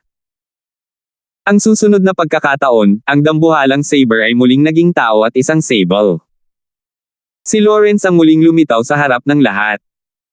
Nakatitig siya sa stone tablet na kulang sa sulok na may itim na likido at itim na ambon na umaagos mula dito sa pagkataranta. Hindi niya nagawang bumalik sa kanyang katinoan sa napakatagal na panahon. Ang kanyang buong pag-atake ay hindi nag-iwan ng kahit isang baka sa batong tabletang ito. Bukod pa riyan, nakahover pa rin sa ere ang stone tablet. Kanina, ang kanyang welga na naglalaman ng lakas ng higit sa 7 sinaunang itim na dragon ay hindi man lang nagawang gumalaw o maalog kahit kaunti ang stone tablet. Paano ito posible? Napansin din ito ng mga alagad at tagasunod ng Martial Emperor. Isa-isang nanliit ang kanilang mga mata habang bumabalot sa kanilang mga mukha ang kawalan ng paniwala. Gayunpaman, hindi nagtagal ay nabaling ang kanilang atensyon sa binata na nakasuot ng lila na nakahover sa likod ng stone tablet. 12-12. Mahal na Panginoon. Ano ang kanilang nasaksihan? Ang mga mata ng binata na naka-purple na nakasuot sa hangin sa likod ng kakaibang batong tabletang iyon ay biglang naging pulang-pula at naglalabas siya ng mga agos ng nakakapang-alab na aura. Snap! Sa susunod na pagkakataon, isang snap ang umalingaw-ngaw sa hangin. Nasira bigla ang hairband na tumatali sa mahabang buhok ng binata na nakasuot ng lila. Ang mahaba niyang buhok ngayon ay lumilipad sa hangin na parang kumikislap na itim na ahas. Sa lalong madaling panahon, ang mga itim na ahas na ito ay nagsimulang magbago. To be more precise, nagsimulang mag-iba ang kulay ng buhok niya. Ang mahabang buhok ng binata na nakasuot ng lila na tila nanginginig na mga itim na ahas ay nagsimulang magbago at unti-unting naging lila. Ito ay isang freaky looking purple at ang kanyang buhok ay tila nag-transform sa purple na ahas. Ang mga ahas ay kumikiliti sa bilis na pabilis ng pabilis. Sizzle! Sizzle! Sizzle! Walang nakapansin dito ngunit ang binata na nakasuot ng lila ay tuluyan ng nabaon sa isang itim na ambon. May mga bagay pa nga na parang itim na kidlat na bumungad sa buong itim na ambon. Boom! Isang malakas na putok ang umalingaw-ngaw sa hangin. Ito ay isang unos ng laganap, lumiligid na epekto ng mga alon na tumangay sa buong lugar mula sa stone tablet na walang sulok habang hawak ito ng binata na nakasuot ng lila. Ang impact wave na ito ay mas malayo pa kaysa sa impact wave na nabuo mula sa paghak ng napakalaking saber na nabuo ni Lawrence at ng kanyang saber. Boom! Boom! Boom! Nagpatuloy ang sunod-sunod na pagsabog na nakakatusok sa tainga kung saan tumagos ang impact wave. Ang ilan sa mga malalaking bato sa labas ng 100 meter radius ay maaaring naging alikabok, nabasag at naging mga durog na bato, o kaya ay pinalipad papalayo. Barf! Bloop! Ang ilan sa mga alagad ng Martial Emperor na nakatayo sa labas ng 100 meter radius ay hindi man lang nagkaroon ng oras para umiwas. Sa isang kisap mata, nabalot na sila ng impact wave at pinaputokan sila ng sariwang dugo na walang tigil na bumubulwak sa kanilang mga bibig. Emph! Hindi lamang ang mga alagad ng Martial Emperor na ito, ngunit maging si Lawrence ay napilitan din ngayong umatras ng mahigit 10 hakbang dahil sa impact wave bago siya tuluyang huminto muli. Sa isang malungkot na singgal, ang kanyang napakasamang mapatla na mukha ay napaka hindi magandang tingnan. Sa pagtingin sa kulay purple na figure na may hawak na stone table na parang isang demon god na lumilitaw sa mundong ito, ang takot ay bumangon sa puso ni Lawrence nang walang anumang dahilan. Ang takot ay patuloy na kumalat at maya-maya, bakas din ng takot ang makikita sa kanyang mga mata. Boom! Boom! Boom! Nang tangayan ng impact wave, maraming tao sa kailaliman ng Lost Stone Forest ang nagulat din. Nakakatakot na kapangyarihan. Ang enerhiyang ito ay tila nagmumula sa timog silangan ng ating Lost Stone Forest. Tingnan natin kung ano talaga ang nangyayari. Ang gayong kakilakilabot na kapangyarihan ay dapat na tumawid sa hangganan ng Martial Monarch. Sabay-sabay, maliban sa karamihan ng tao na nagulat, may dalawa pang direktang disipulo ng Martial Emperor na nagulat din. Whoosh! Whoosh! Hindi nagtagal ay nagsama-sama ang dalawang magagandang figure. Ang isa sa kanila ay nakasuot ng asul na nakatabing sa balikat ang mahabang buhok. Ito ay isang gwapo, binata na mukhang bata pa sa edad na 30s. Ang isa pang lalaki ay bata pa, ngunit siya ay nakasuot ng berde. Sa isang nakareserbang mukha, ang kanyang mga mata ay walang emosyon na parang may utang sa kanya ng malaking halaga. Hindi ako makapaniwala na naalerto ka rin. Tara tingnan natin kung ano talaga ang nangyayari, nakangiting sabi ng binata na nakaasol sa kausap. Walang pag-aalinlangang tumango ang nakaberdeng binata bago siya nawala kasama ang lalaking nakaasul mula sa lugar na tila hindi pa sila nagpakita roon. Sa kailaliman ng Lost Stone Forest, sa loob ng isang batong bahay na may guwang mula sa isang napakalaking bato, isang babaeng nakapula ang nakaupong nakakross ang paa sa batong kama. Biglang nanlaki ang mata niya. Ang kanyang kagandahan na maaaring magpabagsak sa malalaking bansa ay tila ginagawang mapurol ang lahat sa kanyang paligid kung ihahambing. Anong pamilyar na aura? Ang unang pumasok sa isip niya ay kung gaano kapamilyar ang enerhiyang tumatama mula sa malayo. Ang malupit na aura na ito ay nagbigay sa kanya ng pakiramdam ng init. Kahit siya ay hindi maipaliwanag kung bakit. Nagtataka siyang umalis sa bahay na bato at nagmamadaling tinungo kung saan nanggaling ang aura, ang timog silangan ng Lost Stone Forest. Sa timog silangan ng Lost Stone Forest, habang ang impact wave ay lumalabas mula kay Alvin, na ang buhok ay naging purple at ang mga mata ay isang lilam ng crimson red, at nagamok sa kalahati ng buong Lost Stone Forest, mas maraming tao ang nagtipon. Ang mga taong ito ay halos mga disipulo at tagasunod ng Martial Emperor. Siyempre, dalawa sa kanila ay mga direktang alagad din ng Martial Emperor. Senior Brother Blackwell. Senior Brother Son. Habang papasok na ang dalawang direktang disipulo ng Martial Emperor, magalang silang binati ng grupo ng mga alagad at tagasunod ni Martial Emperor. Ang direktang alagad ng Martial Emperor na nakasuot ng asul ay ngumiti at tumango bilang tugon. Tungkol naman sa direktang disipulo ng nakaberdeng Martial Emperor, ang kanyang mukha ay nanatiling malamig at malayo sa simula pa lamang, hindi man lang pinakialaman ang grupo ng mga alagad at tagasunod ni Martial Emperor. Gayunpaman, hindi ito pinansin ng karamihan. Matagal na nilang narinig ang tungkol sa init ng ulo ni Senior Brother Son. Hayaan mo na sila, kahit na dumating siya para makipagkita sa mga direktang disipulo ng iba pang Martial Emperor, magkakaroon din siya ng parehong ekspresyon sa kanyang mukha. Lawrence. Hindi nagtagal, ang direktang disipulo ng Martial Emperor na may apelyidong Blackwell ay napabulala sa pagkagulat. Napansin din ng grupo ng mga kikaidating lang si Lawrence, ang binatang nakaitim na nakatayo mula sa malayo. Si Senior Brother Blackwell. Sa sandaling iyon, nagulat ang grupo ng mga alagad at tagasunod ng Martial Emperor. Si Lawrence ang pinakamalakas na direktang disipulo ng Martial Emperor sa Lost Stone Forest nila, at hindi siya estranghero sa kanila.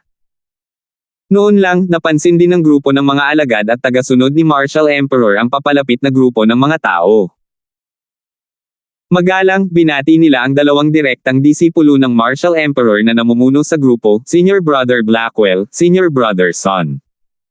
Ano ba talaga ang nangyayari? Sino ang binatang iyon na may purple na buhok at pulang-pula ang mga mata na nakasuot ng purple? Ang tingin ng direktang disipulo ng Martial Emperor na ang apelyido ay Blackwell ay hindi nagtagal ay dumapo sa binata na nakasuot ng lila sa hindi kalayuan sa harap ni Lawrence. Pinigilan siya ng aura na ibinubugan niya hanggang sa halos hindi na siya makahinga. Napansin din niya na ang enerhiyang nabigla sa kanya kanina ay tila nanggaling sa binatilyong ito na naka-purple. Siya. Habang sinusubukang sabihin ng isa sa mga alagad ng Martial Emperor ang isang bagay, isang umiikot na putok ang sumabad sa kanya. Sa di kalayuan, si Alvin, na ang buhok ay naging kulay ube at ang mga mata ay pulang-pula na ngayon, ay itinaas ang kanyang kamay at walang tigil na nagpasabog ng sunod-sunod na pagsabog. Ang mga putok ay sweep out at lumikha ng mga bilog ng ripples na maaaring malinaw na makikita sa hangin. Ang mga bilog ng ripples na ito ay ang mga bakas na naiwan ng mga daloy ng hangin sa hangin nang ang kanyang enerhiya ay nanginginig sa hangin. Sa kaibuturan ng isip ni Alvin, isang malungkot na boses ang biglang umalangaw-ngaw, kailangan kong tapusin ito sa pinakamaikling panahon na posible. Matapos siyang matagumpay na ma-devil sa pamamagitan ng pag-activate muli ng Devil Seal Tablet, ang katawan ni Alvin ay wala na sa kanyang kontrol muli. Gayunpaman, ang kanyang kamalayan ay nakabitin pa rin noon, at maaari pa rin niyang pangasiwaan ang kanyang sariling katawan sa ilang paraan. Sa ilalim ng mapagbantay na mga mata ng iba, bigla niyang inangat ang kanyang ulo. Agad na napako ang kanyang tingin kay Lawrence sa malapit habang ang isang nakamamatay na kinang ay bumaha sa kanyang mapupulang mga mata. Bumungad kay Lawrence ang takot. Nang makita ang mukha ni Alvin, wala siyang anumang kumpiyansa. Kuya Alvin. Sa sandaling ito, isang tinig na puno ng kagalakan ang umalangaw-ngaw sa hangin, na nakakagambala kay Alvin na malapit ng kumilos kay Lawrence. T-Irish. Paglingon ni Alvin, agad na nakita ni Alvin ang babaeng nakapula na nakatayo sa di kalayuan at mukhang isang fire elf. Iyon ay walang iba kundi si Irish na kararating lang sa pinangyarihan. Sa sandaling iyon nang makita niya si Irish, agad na nagpasya si Alvin. Mas mabuti pa ngayong nandito na si Irish. Bago ako tuluyang mawala ng malay, kailangan kong patayin si Lawrence at isama si Irish. Kasabay nito, ang kanyang kamalayan na unti-unting nawawala ay ginagawa ang kanyang buong pagsisikap na kontrolin ang katawan na na-devilized habang siya ay naglalabas ng isang malakas na lakas. Ito ay isang lakas na hindi kabilang sa Cloud Continent. Boom! Isang unos na may kakilakilabot na epektong alon ang muling tangayan at nagdulot ng panginginig sa mga tinak ng lahat ng naruroon. Isang Martial Emperor. Kaagad, ang direktang disipulo ng Martial Emperor na ang apelyido ay Blackwell ay naging solemn na kaagad. Hindi nagtagal, nanliit ang kanyang mga mata dahil napagtanto niya na ang binata na nakasuot ng lila, na ang buhok ay kulay ube at ang mga mata ay pulang-pula, ay nagbagong anyo upang maging isang purple na natitirang figure sa kanyang harapan bago umaksyon patungo kay Lawrence. Malamang napapatayin si Lawrence. Ito ang unang pumasok sa isip niya. Kahit na si Lawrence ay direktang disipulo ng Martial Emperor na ang lakas ay mas mahusay kaysa sa kanya, naramdaman niyang hindi na makakaligtas si Lawrence sa harap ng taong ito na nagtataglay ng lakas na katumbas ng isang Martial Emperor. Bang! Tulad ng napagtanto ng karamihan sa mga tao na si Alvin ay nawala sa kanilang mga mata, isang malakas na dagindong na nakakatusok sa tainga ang umalangaw-ngaw at tumusok sa kanilang eardrum hanggang sa sila ay sumakit. Ang lahat ng mga tagasunod ng Martial Emperor ay nagbubuga ng dugo mula sa kanilang mga tainga at ang kanilang mga mukha ay namumutla. Maging ang grupo ng mga alagad ng Martial Emperor ay mayroon na ngayong mapupulang mukha. Bang! Habang umuugong muli ang malakas na tunog, bago nila napagtanto ang nangyayari, isang malakas na hangin na may napakalaking impact wave ang tangayan na kasama ang malakas na pagsabog bilang sentro. Ang buong lupa ay nayanig at ang malaweb na mga bitek na orihinal na tumakip sa lupa ay kumalat ng walang tigil bago ito bumuo ng isang serye ng mga mabangis na trench. Kung saan dumaan ang impact wave, napilitan ding umatras ng mahigit 10 hakbang ang grupo ng mga alagad ni Martial Emperor. Ang ilan sa mga tagasunod ng Martial Emperor ay pinalipad pa ng lindol. Kasama rin sa mga kapos-palad na biktima si Irish. Ang lakas ni Irish ay mas mababa sa mga alagad ng Martial Emperor na ito. Nakatayo siya sa malayo, kaya minor injuries lang ang natamo niya. Guru. Bago napagtanto ng karamihan ng mga tao, kasama na si Irish, kung ano ang nangyayari, 3 sunod-sunod na boses ang umalangaw-ngaw sa hangin sa halos parehong oras. Si Lawrence, na pinadalang lumipad at ang mukha ay napakaputla, at ang 2 iba pang direktang disipulo ng Martial Emperor ay magalang na yumuko patungo sa isang matangkad na figure na humaharang sa binata na nakasuot ng lila. Ang nakaambang figure na ito ay ganap na nakasuot ng kulay abo na ang kanyang buhok ay lumilipad kung saan-saan sa isang gusot. Nakatayo na kasing tibay ng isang bato, naglabas siya ng malakas na puwersa. Siya ay isang matayog at matangkad na nasa katanghaliang gulang na lalaki. Maharlika ang kanyang mga kilay ngunit hindi mukhang galit. Sa kabila ng kanyang ordinaryong hitsura, ipinakita niya ang isang natatanging kilos. Ang pag-atake na ginawa ni Alvin matapos siyang gawing devil ay direktang hinaronggan niya. Habang lumalakas ang impact wave, pansamantalang nanambalik ang katahimikan ng eksena sa ngayon. Gayunpaman, alam ng lahat na ito ay kalmado lamang bago ang isang mas malakas na bagyo. Martial Emperor Shi-Chi. Hindi kailanman sumagi sa isip ni Alvin na may lilito talaga at haarang sa pag-ataking pinakawalan niya kay Lawrence habang handa siyang patayin si Lawrence at ilayo si Irish bago siya nawala ng katinoan. Sa pagkakataong iyon, maaaring hulaan ni Alvin ang pagkakakilanlan ng bagong dating. Ito ang may-ari ng Lost Stone Forest, Martial Emperor Shi-Chi. Salamat po at sinamahan ninyo ako, ingat lagi mga master.